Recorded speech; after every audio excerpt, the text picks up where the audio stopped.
izina ry'Imana ndagukunda. Wowe niba wifuza ko twasezerana, kumfata neza, kubyuma akabizu, kwamakiyafu. Ese wavuze iki? Wavuze iki? Ntacyo, ariko kumva kujya makeya, ukambwira twa tugamba twiza turyoshye, ukambwira sheri, shushu, bebe, hani, tugamba nk'utwo turyoshye. Kugira ngo ibyo ngibyo ubigereho unamuzanyeka ko nkunda cyane, nose uzaguma ugura indaya, urumva bibaho? Nose njya kugura indaya si wowe uba wanyine? Nkwima gute se? Ntabwo umahira. Kurya ni stress, kumenya inshingano z'urugo ni stress. Ahubwo utavuze ati dufite umugore dukora ubukwe, njye nguhahira ariko sinkongore. uyu mahira undongore tubyare, dore ukungana nta mwana ugira. Amafaranga ugira se tuzayamaze. Akazi kawe ni ukugura indaya, nta nshingano ufite. Maze ngura indaya umaye ukama buri kanya nagusaba agaturuka kawe, najya kugura indaya buri kanya. Si uko umugabo ashuka uhita umuha bitewe n'ibyo none mba naragushakiye iki? waranshatse kugira ngo twubake urugo rwacu, sibyo? Ariko ukama no kukimara amafaranga neza. Nkaguha neza, sibyo? Ariko nyine nawe ukamenya inshingano zawe. Nasi weruka kungurira amavuta ryane. Oya, nta bintu by'amavuta byo kwisiga, nushaka uzisige n'ubuto, ariko twagira mwishuka ukama postere zose. Ariko ibaze unishize ubuto naguhumurira gute? Ugomba kungurira amavuta ahenze, ukangurira imyenda ihenze, kugira ngo nintambuka amenye ko mfite umugabo w'icyamamare. Ubuse uzaba icyamamare gute utanyitaho sheri? Nambwira.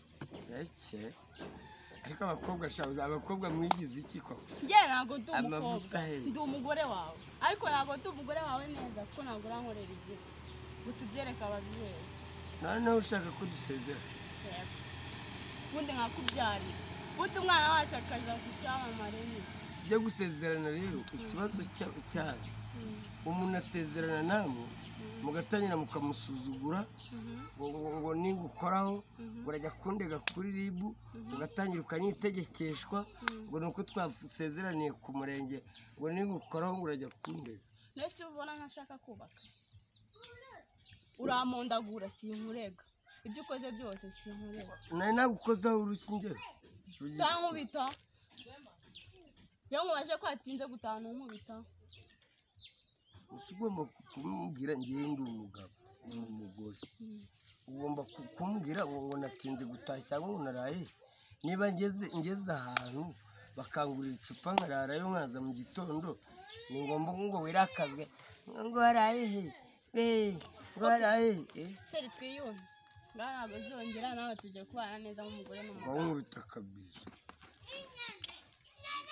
no kamaye santaranisha kandi tuzasezerana nukomeza kwitwara gutya. Tuzajya ku murenge imbere y'ibendera, manika akaboko, tuzabana mu bibi n'ibyiza. Ibyo nibyo nashakaga, ahubwo tuzakora igikwa ryabo. Za sefu de dete, tujye muri ntuzamo harya ubukwe habamo uduce twumva sefu de dete nk'ikihari. Aho tuzabikorera nta kibazo, icyangombwa ni uko ngukunda nawe ukaba unkunda. Ubukwe bwacu buzabere Kacyiru se? Nta kibazo, aho ushaka, aho ubushobozi bwawe bugera. Tuzakorera hariya Kacyiru mu edikoto. Aho ushaka nta kibazo. Uye tuzakorera hariya mu edikoto za polisi y'u Rwanda. Icyangombwa ni uko ngukunda. Urankunda? Nanjye ndagukunda shu.